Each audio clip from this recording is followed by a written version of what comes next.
আজ আমরা এখানে সকলে একত্রিত হয়েছি আগামী 12 তারিখে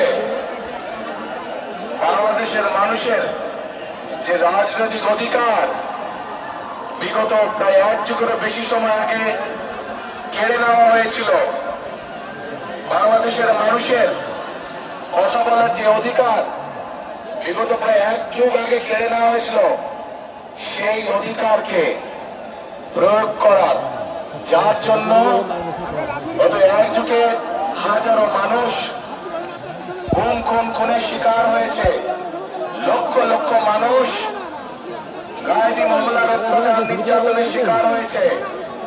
সেই অধিকার ইনশাআল্লাহ বাংলাদেশের মানুষ প্রয়োগ করতে যাচ্ছে। কিন্তু এই অধিকারকে আদায় করার জন্য বহু মানুষকে তার জীবন উৎসর্গ করতে হয়েছে। বহু লক্ষ মানুষ অত্যাচার নির্যাতনের শিকার হয়েছে। ভাই বোনেরা, 1971 সালে এই বাংলাদেশের বীর মুক্তিযোদ্ধারা যুদ্ধ করে জীবন বাজি রেখে লক্ষ শহীদের আত্মত্যাগের বিনিময়ে আমরা স্বাধীনতা অর্জন করেছিলাম। একইভাবে 2024 সালের জুলাই আগস্টে ছাত্র জনতার আন্দোলনের মাধ্যমে সেই স্বাধীনতাকে আমরা রক্ষা করেছি। আমরা দেখেছিলাম স্বৈরাচারের সময়, যেই স্বৈরাচার 1 যুগেরও বেশি সময় ধরে বাংলাদেশের মানুষের কাঁধে চেপে বসেছিল, আমরা দেখেছিলাম সেই সময় কিভাবে এই দেশের মানি গুণী সম্মানী মানুষদেরকে কথায় কথায় তারা তুচ্ছ তাচ্ছিল্য অপমানিত করত। আমরা দেখেছিলাম কিভাবে ভিন্ন মতের রাজনৈতিক নেতৃবৃন্দ কর্মীদেরকে বিভিন্নভাবে অত্যাচার নির্যাতন তুচ্ছ তাচ্ছিল্য অপমানিত করত তারা। প্রিয় ভাই বোনেরা, 2024 সালের 5ই আগস্টের পরে আমরা ধরে নিয়েছিলাম বাংলাদেশের রাজনীতিতে একটি গুণগত পরিবর্তন হয়েছে। এই মুহূর্তে বাংলাদেশে যে দলগুলো রাজনীতি চলবে এবং রাজনীতি করবে, কিন্তু আমরা কষ্টের সাথে খেয়াল করলাম যে একটি রাজনৈতিক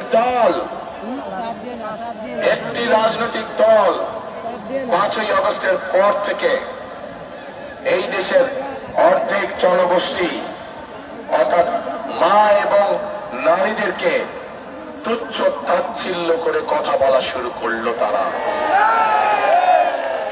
একটি রাজনৈতিক দল উঠে পড়ে রাখলো কিভাবে মা বোনদেরকে ঘরের ভিতরে আটকে রাখা যায়।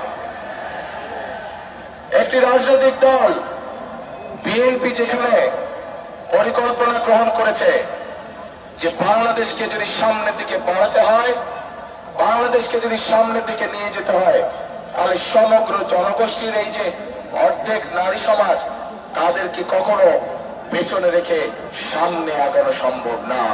কারণ আমরা বিশ্বাস করি দেশকে পুনর্গঠন করতে হলে, দেশকে গড়ে তুলতে হলে নারী পুরুষ সকলকে একসাথে কাঁধে কাঁধ মিলিয়ে কাজ করতে হবে।